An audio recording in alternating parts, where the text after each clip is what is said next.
Les enfants vont aller avec Sylvie.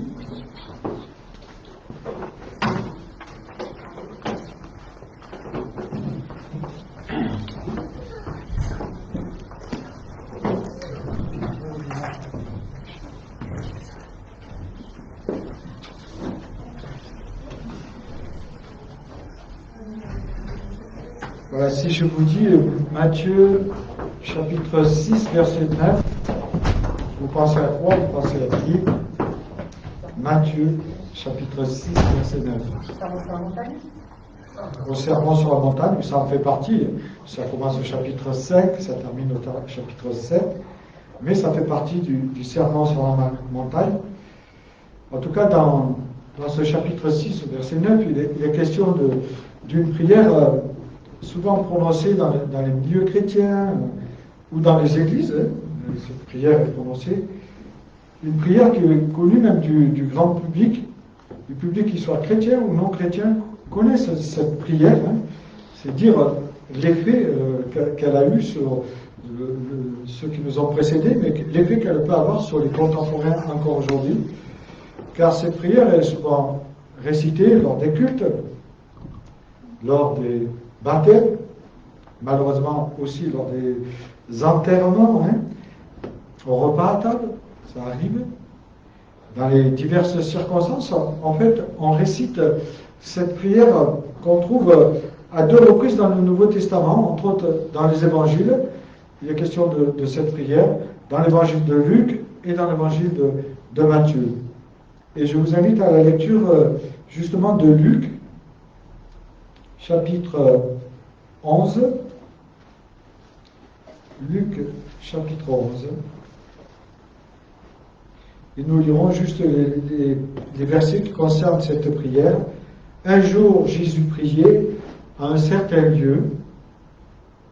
Quand il eut fini, l'un de ses disciples lui demanda « Seigneur, apprends-nous à prier » comme Jean l'a appris à ses disciples.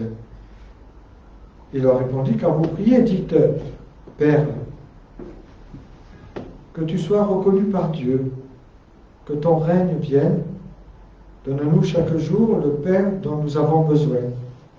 Pardonne-nous nos péchés, car nous pardonnons nous-mêmes à ceux qui ont des torts envers nous. Et garde-nous de céder à la tentation.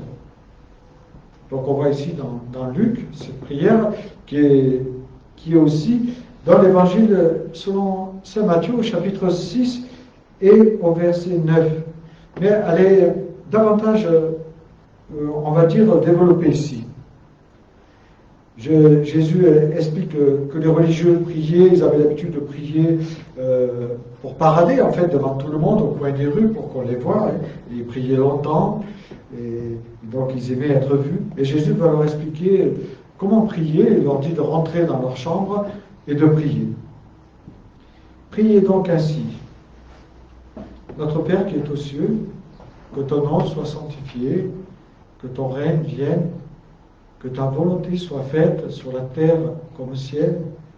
Donne-nous aujourd'hui notre pain quotidien.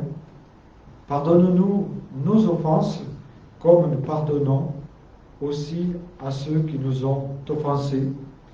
Mais ne nous soumets pas de la tentation et délivre-nous du mal, car c'est à toi qu'appartient le règne, la puissance et la gloire au siècle des siècles.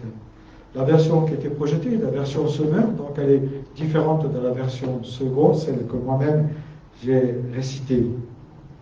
Mais c'est une prière que la plupart d'entre nous connaissons. Est-ce que tout le monde la connaît ou est-ce qu'il y en a qui ne la connaissent pas? Vous pouvez lever la main, c'est pas dramatique si on ne la connaît pas. Mais vous l'avez jamais entendu? Tout le monde l'a entendu. Bon, vous voyez que, comme quoi, qu'on connaisse Dieu de près ou de loin, cette prière a eu un effet extraordinaire sur les hommes et les femmes que nous sommes. Donc, quand on découpe cette prière dans Matthieu 6, on voit que, en fait, l'auteur nous présente les paroles de Jésus, mais il les présente en 7 demandes. La première, c'est que ton nom soit sanctifié. Alors, je ne sais pas si pour nous, que ton nom soit sanctifié, si ça a une résonance très claire. Peut-être, je ne sais pas, hein, mais peut-être que vous comprenez. Ensuite, il est question que ton règne vienne, deuxièmement, que ton règne vienne. Et puis, troisièmement, que ta volonté soit faite sur la terre comme au ciel. Quatrièmement, donne-nous notre pain quotidien. Et ça, nous comprenons. Mais je ne suis pas si sûr que nous comprenons tout à fait ce que Jésus a voulu dire dans donne-nous notre pain quotidien.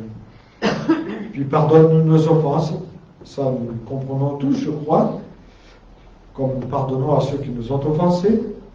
Ne nous soumets pas à la tentation. Là aussi, ce n'est pas certain que nous comprenons tout à fait ce dont il est question dans le texte. Et puis, délivre-nous du mal. Et nous voyons que ces sept demandes sont réparties en fait en deux groupes. En principe, on les répartit en deux groupes. Les trois premières décrivent Dieu et tout l'honneur que nous lui devons en tant que créature de Dieu. Et puis les quatre autres concernent les besoins de celui qui prie. Quand on dit notre Père qui est aux cieux. Qu'est-ce que ça signifie pour vous? Notre Père qui est aux cieux. On est son enfant et nous on est sur terre. Oui, on peut le voir comme ça, hein? Mais il y a cette idée de grandeur d'un Dieu qui est grand. Hein? Cette grandeur de Dieu, il est dans les cieux. Et ça, c'est intéressant. Notre Père qui est dans les cieux, il y a aussi cette idée de respect. Nous avons à apprendre à respecter. Le proverbe nous dit la crainte de l'Éternel, le commencement de la sagesse. Hein? Donc le respect, il y a cette crainte d'un père aimant, et le respect aussi qui est lié. Il y a aussi l'idée de soumission. Hein? C'est lui qui est au ciel, nous sommes sur terre, on va dire. Et puis il y a cette joie de pouvoir s'approcher de Dieu comme un père. Et dans toutes les religions, quelles qu'elles soient, vous pouvez toutes les prendre. Dieu est un Dieu lointain qu'on ne peut pas avoir accès, que ce soit dans l'islam, dans le bouddhisme, dans toutes les religions, Dieu est un Dieu loin. Alors, dans le christianisme, Dieu est un Dieu qui est venu vers nous. Hein. On n'a pas pu aller vers lui, donc il est venu vers nous, il s'est abaissé jusqu'à nous. Et le mot abaissé est pas trop fort. Et cette idée de Père était très chère aux Juifs. On le voit dans le livre du Deutéronome, le cantique de l'Alliance qu'on appelle, dans Deutéronome 32, il est question de voir Dieu comme un père, un bon père, hein, que ce soit dans Ésaïe aussi 63, dans Ésaïe 64, Dieu est vu comme un père par les Juifs. Et c'est pour ça que Jésus va justement reprendre cette formule-là. Et même cette formule va être reprise par les premiers chrétiens. Ils ont fait la même chose. Ils ont adopté le vocabulaire qu'on dit Abba Père. Hein. Abba qui signifie père. Père, mais très proche. Ça exprime la relation chaleureuse, mais une relation de proximité tout en ayant du respect. Romains 8,15, justement, nous le rappelle. L'apôtre Paul nous rappelle que Dieu est comme un père. Et il nous dit que justement son esprit atteste à notre esprit que nous sommes ses enfants. Et je vais vous le lire dans Romains. En effet, vous n'avez pas reçu un esprit qui fait de vous des esclaves et qui vous ramène dans la crainte, dans la peur. Non, vous avez reçu l'esprit qui fait de vous des enfants adoptifs de Dieu. Car c'est par cet esprit que nous pouvons crier Abba, c'est-à-dire Père. L'esprit lui-même rend témoignage à notre esprit que nous sommes ses enfants. Donc nous voyons cette idée de Père qui est dans l'Écriture, le Père aimant. Ça exprime cette relation chaleureuse. Et si malheureusement des parents eux-mêmes peuvent négliger leurs enfants, il n'en est pas du même de Dieu. Hein. Et justement dans le psaume 27, il est question de Dieu qui se substitue au Père, à la Mère, même dans d'autres psaumes, dans Job aussi. Hein. Et il est question que si une mère nous abandonne, Dieu ne nous abandonnera même pas. Donc pour nous montrer l'importance de l'amour qu'il a pour toutes ces créatures. il est important aussi de relever qu'un des rôles du Père est de donner. Le Père donne la vie. Sans le Père, il n'y aurait pas d'enfant. Sans la mère aussi. Mais le Père donne la vie. Et appeler Dieu notre Père, c'est reconnaître qu'il est notre Créateur. Mais l'apôtre Paul va plus loin, puisque dans 2 Corinthiens 5,17, il nous dit si quelqu'un est en Christ, une nouvelle créature, les choses anciennes sont passées et toutes choses deviennent nouvelles. Donc il nous rappelle qu'il est recréateur aussi. Il recrée en nous une nouvelle personnalité, une nouvelle identité en Christ. Il est celui qui est à l'œuvre dans cette création, mais dans cette nouvelle création qu'il a mis en nous, et qui fait de nous le temple du Saint-Esprit. Car il nous a donné la vie par son Esprit. Et nous savons que c'est l'Esprit Saint qui nous convainc de péché, de justice et de jugement. Mais sans l'Esprit Saint, on ne peut pas être convaincu de péché. On peut comprendre qu'on n'est pas quelqu'un de très bien, mais voilà, ça ne va pas plus loin. Et Jean 15, verset 5, nous dit justement que c'est l'Esprit de Dieu qui nous convainc de péché. Un des rôles essentiels du Père, c'est aussi de fixer des règles, des lois. Et quand, nous le savons, dans une famille, quand il n'y a pas de règles, quand il n'y a pas de loi, ou même dans une société, eh bien, ça part, on va dire, dans une catastrophe complète, que ce soit dans le foyer ou dans notre société. À partir du moment où on enlève les règles, ça devient quelque chose qui ne nous protège plus. Les règles sont là pour nous protéger. Et les lois de Dieu sont là aussi pour nous protéger, pour nous appeler à vivre, bien vivre ensemble plutôt.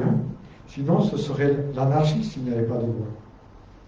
Et donc, j'aimerais m'arrêter sur le mot que ton nom soit sanctifié. Je ne sais pas si tout le monde comprend que ton nom soit sanctifié. Ça signifie que si nous sommes enfants de Dieu, nous devons respecter, en fait, même s'engager à respecter, à sanctifier son Saint-Nom par amour. Il est question toujours par amour avec Dieu. On n'est pas dans le faut où on doit. Il est question d'une relation d'amour qui va nous aider à le mettre à l'honneur dans notre vie. Ça signifie cela. C'est comprendre qu'on a été mis à part, consacrés pour lui. Nous sommes consacrés pour lui à partir du moment où nous donnons notre vie. Cette consécration nous demande de sanctifier son nom en nous souvenant du jour du Seigneur, par exemple. Cette sanctification nous demande aussi de ne pas mentir, de ne pas tricher, de ne pas voler, etc. Nous le savons. C'est ça, sanctifier le nom de Dieu dans notre vie. Se souvenir, bien sûr, du jour du culte. Cela doit être une des premières préoccupations, ou la première préoccupation que nous devons lui rendre, le sanctifier dans notre vie. Et Jésus a dit, cherchez d'abord le royaume de Dieu, et toutes choses vous seront données en plus. Mais mettre à l'honneur Dieu, tu aimeras le Seigneur ton Dieu de tout ton cœur, toute ton âme. C'est le mettre en premier dans notre vie. Ça signifie cela. Et en fait, si on le met en premier, tout va bien découler dans notre vie. Donc ça, c'est le premier mot, sanctifier. Et puis après, il est question que ton règne vienne. Alors cette demande doit peut-être être interprétée comme le chant que nous avons chanté avec les enfants. Maranatha, viens Seigneur, viens parce que c'est la catastrophe ici-bas. On peut le voir comme ça. Viens pour mettre de l'ordre dans cette société agonisante et dans notre monde agonisant. La création elle-même subit, et elle dit qu'elle est dans les douleurs de l'enfantement, la création, dira Paul. Donc c'est dire combien elle souffre. C'est aussi désirer que son nom soit plus connu, que son nom soit reconnu aussi autour de nous, par le plus grand nombre de personnes. Et nous savons tous que l'homme a un choix dans sa vie. Justement, dans le Deutéronome chapitre 30, il est dit, j'ai mis devant toi la vie, j'ai mis la mort, choisis. Tu choisis la vie ou la mort. Mais c'est un choix que l'homme doit faire. Ce n'est pas imposé par Dieu. Il ne s'agit pas non plus d'attendre passivement, qu'il établisse son royaume, mais il est question de se mettre en marche pour faire connaître son nom au plus grand nombre. Nous devons lui demander, par grâce, qu'il nous donne la force de lui être soumis pour être cette lampe, que votre lumière brille parmi les nations. Soyez le sel de la terre. Soyez le sel de la terre, il nous dit dans Matthieu chapitre 5, verset 4. Toujours dans ce serment sur la montagne. Puis troisièmement, que ta volonté soit faite. Et là, je crois que c'est difficile pour nous d'accepter la volonté de Dieu dans notre vie et dans notre société. Il ne faut surtout pas voir dans ces paroles un fatalisme, comme les musulmans disent Inch'Allah. Ça, c'est le fatalisme. Il arrive ce qu'il arrive. Non, nous sommes acteurs de la société. Nous sommes acteurs. Il est plutôt question de savoir si mes prières ou mes projets sont en accord avec la parole de Dieu, sont aussi ce qu'il attend pour moi et pour mes proches. Et justement, 1 Jean 5 nous dit cela. Et voici quelle assurance nous avons devant Dieu si nous demandons quelque chose qui est conforme à sa volonté, il nous écoute. Et si nous savons qu'il nous écoute, nous savons aussi que l'objet de nos demandes nous est acquis. Donc c'est entrer dans sa volonté, que ton règne vienne, et c'est entrer dans sa volonté. Il est plutôt question de mettre des prières en accord avec celles que Dieu attend de moi. C'est cela la prière que Dieu attend de nous. Il est question aussi d'accomplir et d'accepter la volonté de Dieu et non la mienne. Sur cette terre, être à son écoute, comme l'a été le Christ dans le jardin de Gethsémane. Luc nous rapporte au chapitre 22 qu'il a dit non pas ma volonté mais la tienne, Seigneur. Il s'est soumis à la seigneurie de Dieu, Jésus-Christ. C'est une demande qui doit nous rendre accomplissants de sa volonté sur terre, en lui demandant ainsi de pratiquer la justice. Michée, chapitre 6, verset 8, nous le dit, ce que j'attends de toi, c'est que tu pratiques la justice, c'est que nous pratiquons la justice. Et ça, c'est important, pratiquer la justice. Que ce soit au sein de notre famille, au sein de notre couple, au sein de nos familles, au sein de notre travail, pratiquer la justice, au sein de notre société. C'est important. Donne-nous notre pain. Alors, première vue, c'est sûr que chacun de nous pensons au pain qui est sur la table. Mais à partir de ce moment-là, nous entrons dans les trois grands besoins qui sont décrits, le pain, le pardon et la protection de Dieu. Et c'est vrai que quelque part, si nous avons de la nourriture chaque jour, c'est un privilège. Car tout le monde n'a pas de nourriture chaque jour. C'est une grâce immense que Dieu nous fait. Et c'est pour ça que nous devons être reconnaissants, savoir dire merci à table. C'est important de dire merci pour le pain que nous avons tous les jours. Mais le pain, c'est le besoin matériel. Et je pense que ça va un peu plus loin que le besoin matériel, notre pain quotidien. Jésus parlera du pain spirituel. Jésus, dans Jean 6,30, il dit « Je suis le pain de vie. Celui qui vient à moi n'aura jamais faim, et celui qui croit en moi n'aura jamais soif. » Il ne s'agit évidemment pas là d'un pain matériel, dans ce qui est promis par le Christ, mais d'un pain aussi spirituel, le pain spirituel. Jésus a dit, l'homme ne vivra pas de pain seulement, mais de toute parole qui sort de la bouche de Dieu, c'est-à-dire de sa parole. Nous avons besoin de nous nourrir de sa parole, parce que sinon le monde va nous formater, et nous allons nous conformer au monde même, même si nous sommes chrétiens, mais ce que nous entendons une fois le dimanche, c'est pas grand-chose, avec toutes les informations que nous recevons le matin et le soir et le matin, et même la nuit. Si vous ne dormez pas, on va encore vous rabâcher les mêmes choses. Donc nous avons besoin de venir à ce pain spirituel.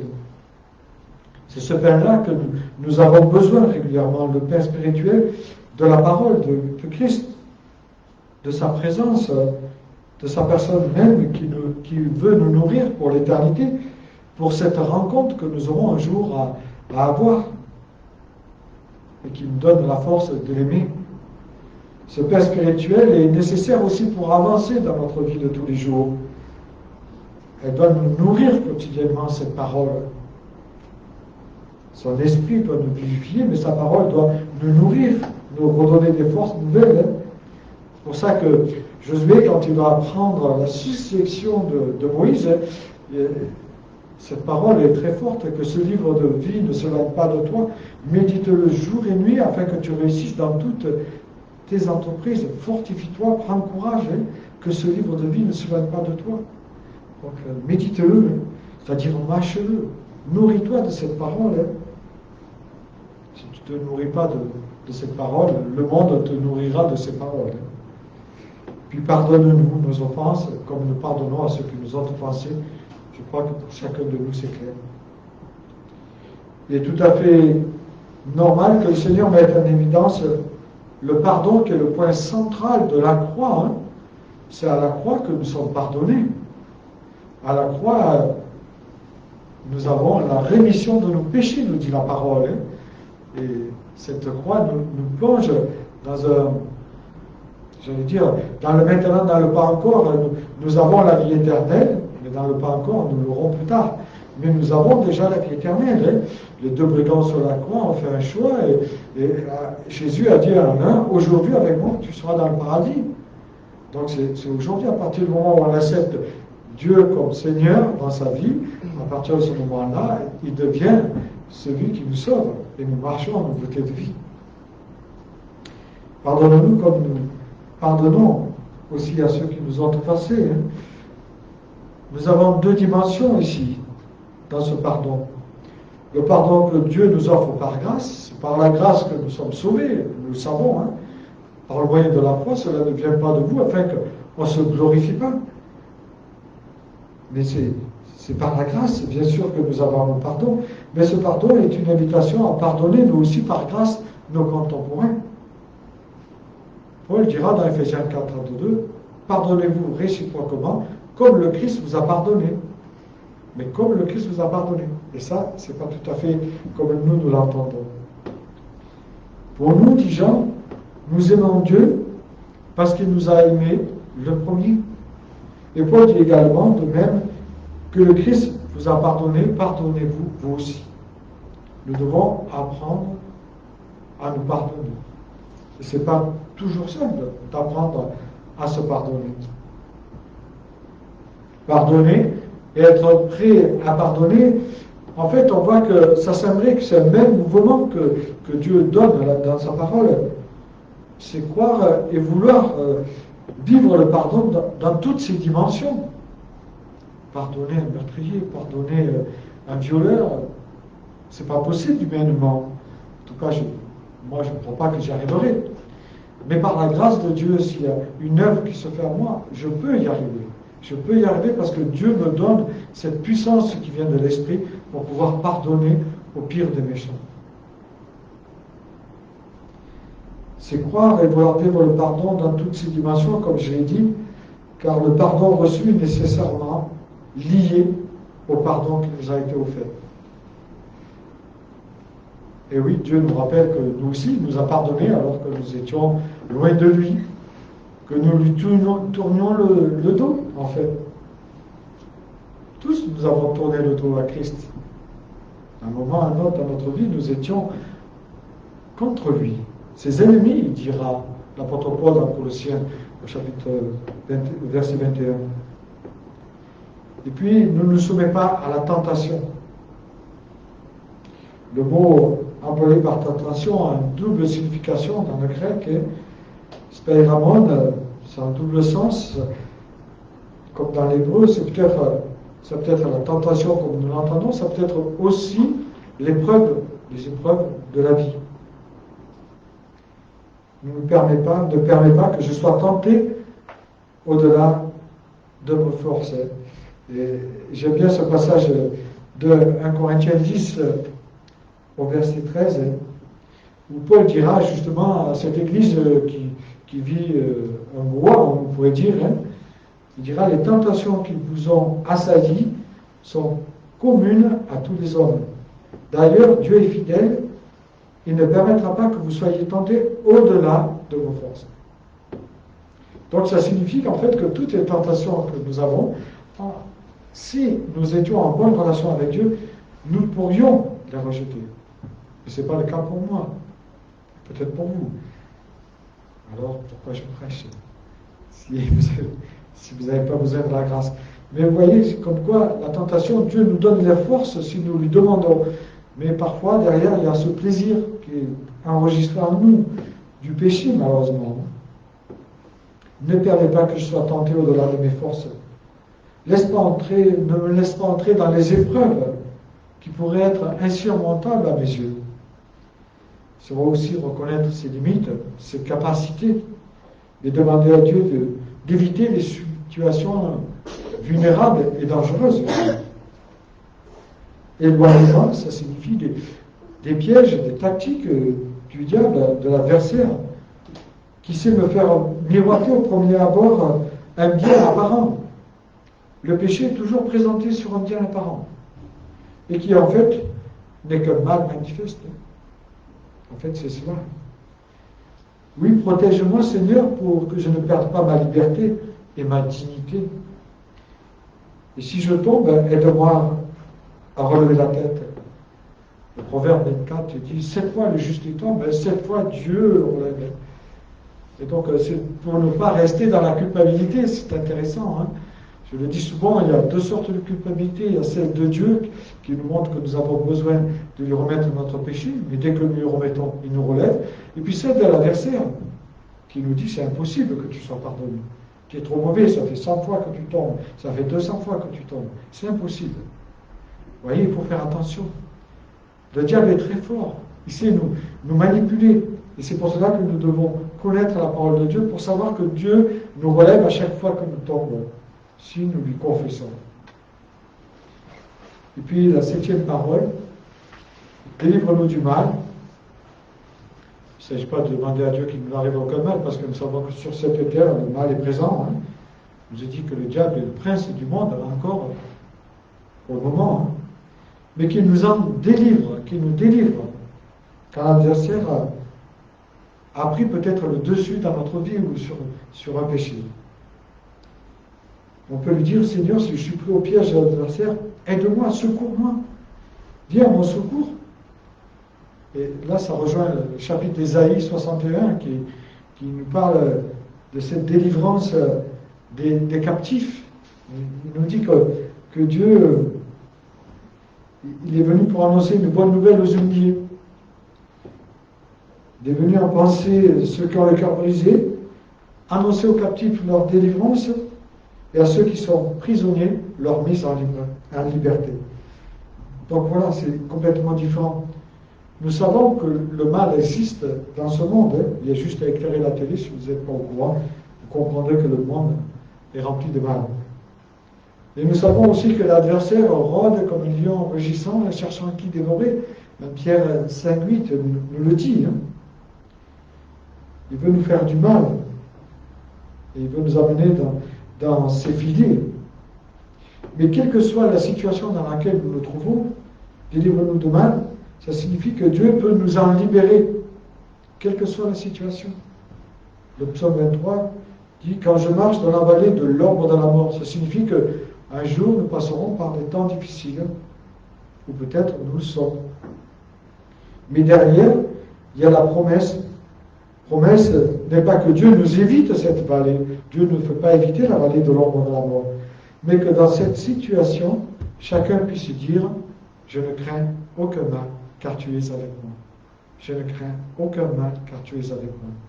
Même dans la détresse, je ne crains aucun mal, car tu es avec moi. » Oui, sachons crier à Dieu si nous sentons prisonniers de quoi que ce soit, et apprenons-nous à nous réfugier dans ses bras d'amour. Je vous invite à prier. Seigneur notre Dieu, merci pour cette prière et toute la richesse qu'elle contient. Je ne demande pas de la réciter comme une vaine redite, mais tu nous demandes d'analyser son contenu pour que nous apprenons à venir à toi et te parler, te prier comme il se doit. Reconnaître que tu es ce Dieu Tout-Puissant qui est au ciel. Reconnaître que tu es notre Père. Reconnaître que tu es celui qui peut nous libérer des griffes de l'adversaire, qui peut nous libérer de n'importe quelle addiction que nous pouvons avoir. Oui, merci pour cette prière qui nous montre que tu es tout-puissant, que tu es celui qui est souverain et qu'un jour ton règne s'établira. Aujourd'hui, Seigneur, nous savons que c'est l'adversaire qui règne, mais toi, un jour, tu le liras et tu le jetteras dans les temps de feu ardent. Et tu nous dis à nous de faire le choix pour que nous ne soyons pas, nous aussi, jetés dans cet étang de feu ardent. Oui, Seigneur, merci pour nous avoir sauvés. Merci pour ta parole, merci pour cette prière qui nous aide à comprendre qui tu es et ce que tu attends de nous. Donne-nous, Seigneur, vraiment de la saisir pour la mettre en pratique dans chacune de nos vies. Au nom de Jésus-Christ. Amen.